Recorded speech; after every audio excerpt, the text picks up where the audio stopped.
નમસ્કાર મિત્રો આજ આપણે જાણીશું કે પાણીયારે દીવો કરવાથી શું થાય છે।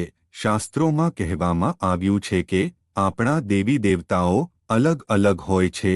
કોઈ વ્યક્તિ અંબાજીને માને તો કોઈ મહાકાલીને, વળી કોઈ મહાદેવને માને। આ રીતે બધાના દેવી દેવતા અલગ અલગ હોય છે। પિતૃઓનો દીવો હંમેશા પાણીયારે કરવામાં આવે છે। પાણીયારે શીતળતા અને ઠંડક રહેલી હોય છે, તેથી જ્યાં શીતળતા રહેલી હોય છે ત્યાં પિતૃઓનો વાસ હોય છે। જો તમે પાણીયારે દીવો કરો છો તો તમારે અમુક વાતનો ખાસ ધ્યાન રાખવો જોઈએ, જેમ કે દીવો કયા સમયે કરવો, કેવા પાત્રમાં કરવો તથા કેવી વાટનો દીવો કરવો વગેરે। આજના વિડીયોમાં આપણે તે વિશે વિગતવાર ચર્ચા કરીશું। તો આ વિડીયોને અંત સુધી જોજો અને હજુ સુધી તમે આપણી ચેનલને સબસ્ક્રાઇબ ન કરી હોય તો સબસ્ક્રાઇબ કરજો, કેમ કે આવા અચૂક વિડીયો આપણી ચેનલ પર જ જોવા મળશે। અને કમેન્ટ બોક્સમાં હર હર મહાદેવ જરૂરથી લખજો। મિત્રો, જેમ ડોક્ટર આપણને કોઈ દવા લખી આપે તે દવા આપણે ચોક્કસ સમયે જ લેવાની હોય છે, તેમ દીવો પણ ચોક્કસ સમયે જ કરવો જોઈએ। તમે ગમે તે સમયે દીવો કરો તો તેનું ફળ તમને નથી મળતું। જો તમે પાણીયારે દીવો કરો છો તો તેનો એક સમય નક્કી કરો। બની શકે તો પ્રાતઃકાળમાં અથવા તો સંધ્યાકાળમાં દેવો કરવો, અને દીવો હંમેશા માટીના પાત્રમાં કરવો શ્રેષ્ઠ માનવામાં આવે છે। જો તમારી પાસે માટીનું પાત્ર ન હોય તો તમે તાંબાનું પાત્ર પણ વાપરી શકો છો, તેને પણ ઉત્તમ ગણવામાં આવે છે।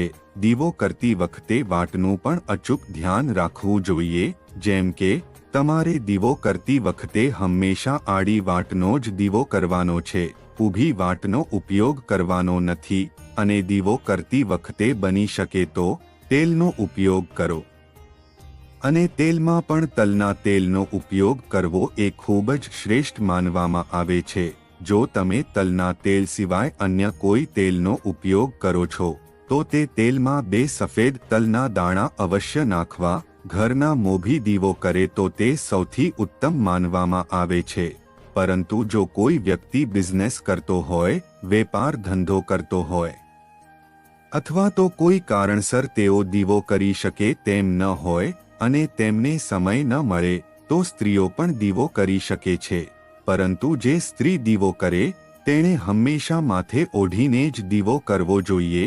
શાસ્ત્રોમાં પણ એમ કહેવામાં આવે છે કે જ્યાં સુધી પાણીયારે દીવો ચાલે ત્યાં સુધી ઘરના બધા સભ્યોએ જળ ગ્રહણ ન કરવું જોઈએ, કારણ કે તમે પાણીયારે દીવો કર્યો છે અને ત્યાં પિતૃ આવ્યા છે, ત્યાં શીતળતા છે, એટલા માટે ત્યાં સુધી માટલામાંથી પાણી ન પીવું જોઈએ। આ સાથે દીવો કરવાના પણ અનેક પ્રકારના ફાયદા છે। મેષ તથા વૃષભ રાશિના લોકોને કુંડળીમાં 12મા સ્થાનમાં જો રાહુ મહારાજ હોય તો તેણે નિત્ય દીવો કરવો જોઈએ અને પિતૃ નારાયણની પ્રાર્થના કરવી જોઈએ। વૃષભ, મિથુન તથા કર્ક રાશિવાળા લોકોને 4થા સ્થાનમાં કે 6ઠ્ઠા સ્થાનમાં અથવા તો 8માના સ્થાનમાં છે।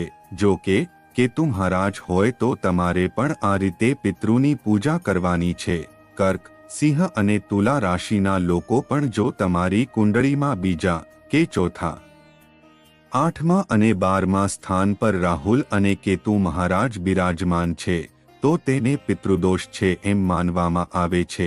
પિતૃદોષ હોય તો ઘરમાં અનેક પ્રકારની મુશ્કેલીઓ આવતી હોય છે, તેથી નિત્ય પાણીયારે દીવો કરવો જોઈએ। અને ફક્ત દીવો કરવાથી ફાયદો થતો નથી। ઘણા લોકો એમ કહે છે કે અમે રોજ દીવો કરીએ છીએ પરંતુ તેનું ફળ અમને નથી મળતું। આપણે ઉપર જણાવ્યા મુજબ પ્રતિદિન દીવો કરવો જોઈએ અને દીવો કરતી વખતે ઓમ નમો ભગવતે વાસુદેવાય મંત્રનો જાપ પણ કરવો જોઈએ, તેનાથી ઉત્તમ ફળ પ્રાપ્ત થાય છે। આ રીતે જો તમે દીવો કરશો તો 12 રાશિના લોકોને પિતૃદોષ હશે તો તેમાંથી મુક્તિ મળશે। ઘણીવાર સ્ત્રીઓ દીવો કરે ત્યારે માથે ઓઢતા નથી તો આમ ન કરવું જોઈએ। સ્ત્રીઓએ હંમેશા દીવો કરતી વખતે માથે ઓઢેલું હોવું જોઈએ। પાણીયારે દીવો કરવાથી તમારા પિતૃદેવ રાજી થાય છે. જ્યારે તમારા પિતૃદેવ રાજી થાય ત્યારે બધા જ દેવો પણ રાજી થાય છે. પાણીયારે દીવો કરવાથી જીવનમાં અક્ષયફળની પ્રાપ્તિ થાય છે. પાણીયારે દીવો કરવાથી ઘણા લોકોને સુખની પ્રાપ્તિ થઈ છે તેવા દાખલા પણ જોવા મળે છે. કારણ કે એવું કરીને તમે પિતૃઓને યાદ કરો છો અને એ દીપ કરવાથી જ્યારે પિતૃ તૃપ્ત થાય છે ત્યારે તમારી ઉપર અવશ્ય કૃપા કરે છે. જીવનમાં કોઈ પણ પ્રકારની મુશ્કેલી આવી હોય કે લગ્ન સંબંધ મુશ્કેલી હોય અથવા તો અન્ય કોઈ પણ પ્રકારની મુશ્કેલી હોય તો આ રીતે દીવો કરવાથી મુશ્કેલીઓનો અંત આવે છે. આપણે દેવી દેવતાઓને પણ દીવો કરતા હોઈએ છીએ અને દીવો તથા પૂજા કર્યા બાદ દેવી દેવતાઓ આપણા ઉપર પ્રસન્ન રહે છે.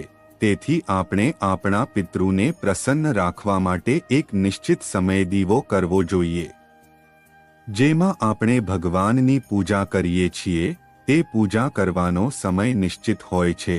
જેમ કે પ્રાતઃકાળમાં સ્નાન કરીને આપણે પૂજા કરતા હોઈએ છીએ તેમ પાણીયારે દીવો કરવાનો સમય પણ અસ્તિત્વ રાખવો જોઈએ. સંધ્યાકાળમાં જો એક સમયે દીવો કરો છો તો નિત્ય તમારે એ જ સમયે દીવો કરવો જોઈએ. આપણે જે પ્રમાણે દેવી દેવતાઓની નિપુણતાથી પૂજા કરીએ છીએ તે જ પ્રમાણે આપણે આપણા પિતૃઓની પણ પૂજા કરવી જોઈએ. જો તમે માટીના પાત્રમાં દીવો કરો છો તો દર 8 દિવસમાં તે પાત્રને દીવો કર્યા બાદ જરૂરથી બદલો. એકના એક પાત્રમાં તમે 1 અઠવાડિયા એટલે કે 7 દિવસ દીવો કરી શકો છો પણ ત્યારબાદ તે પાત્રને બદલી નાખવું જોઈએ.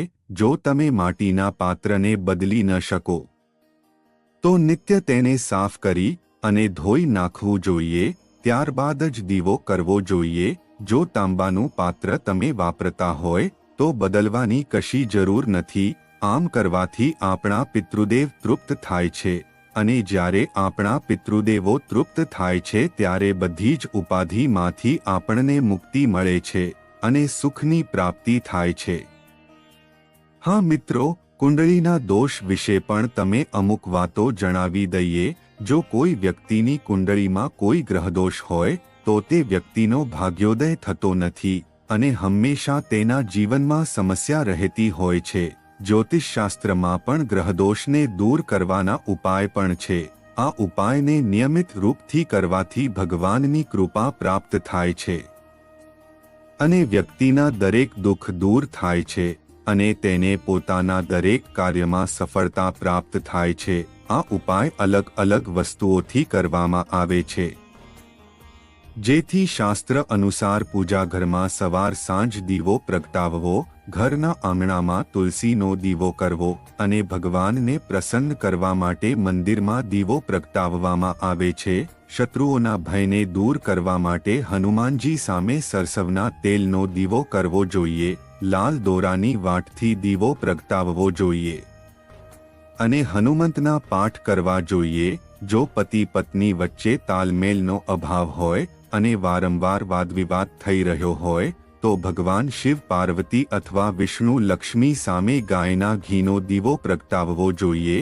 દાંપત્ય જીવનની સમસ્યાઓને દૂર કરવા માટે પ્રાર્થના કરવી જોઈએ. જો જીવનમાં મહેનત કરવા છતાં પણ પૈસાની પ્રાપ્તિ ન થઈ રહી હોય તો દરરોજ સાંજના સમયે દેવી લક્ષ્મીની સામે લાલ રંગના દોરાની વાટ બનાવીને દીવો પ્રગટાવવો જોઈએ. આ દીવાને પાણી મૂકી દેવો જોઈએ તથા આ દીવો માટીનો હોવો જોઈએ. જો નોકરીમાં કોઈ લાભ મળી રહ્યો ન હોય અને પૈસાની તંગી રહેતી હોય તો માતા લક્ષ્મીજીની સાથે ભગવાન વિષ્ણુની પૂજા કરો. પૂજામાં લાલ વાટની સાથે ઘીનો દીવો પ્રગટાવો અને દીવામાં થોડી હળદર, કંકુ અને ચોખા ઉમેરો. જો કોઈ વ્યક્તિ ઘરમાં બીમાર હોય અને દવાઓ પણ કામ કરી રહેલ ન હોય તો ઘરની બહાર દક્ષિણ દિશામાં સરસવના તેલનો દીવો પ્રગટાવો. સાથે ડોક્ટર દ્વારા આપવામાં આવેલા સૂચનાનું પાલન કરો. કેમ કે મિત્રો, દવા સાથે દુવા પણ કામ આવે છે. ભગવાન ગણેશના આશીર્વાદ મેળવવા માટે 4 મુખી ગાયના ઘીનો દીવો પ્રગટાવો. 4 મુખ એટલે કે દીવો 4 બાજુથી વાટ રાખીને પ્રગટાવવો જોઈએ. હનુમાનજીની પ્રસન્ન કરવા માટે ચમેલીના તેલનો દીવો પ્રગટાવો અને હનુમાન ચાલીસાનો પાઠ કરો. ભગવાન શિવની સામે ગાયના ઘીનો દીવો પ્રગટાવો. ઓમ નમઃ શિવાય મંત્રનો 108 વખત જાપ કરો. આ ઉપાય કરવાથી તમારે બધી જ સમસ્યાઓ દૂર થઈ શકે છે. ભગવાન ભૈરવને પસંદ કરવા માટે તેલનો દીવો પ્રગટાવવો જોઈએ. આ ઉપાય કરવાથી શત્રુઓનો ભય દૂર થાય છે. દરરોજ સવાર સાંજ દરવાજા પર ગાયના ઘીનો દીવો પ્રગટાવો. આ ઉપાય કરવાથી ઘરમાં હંમેશા ધન લાભ થાય છે. મિત્રો, વિડિયો ગમે તો લાઈક કરી દેજો ને પણ સબસ્ક્રાઇબ કરી દેજો. ફરી મળીશું એક નવી માહિતી સાથે. આ વિડિયો જોવા માટે તમારો ખૂબ ખૂબ આભાર.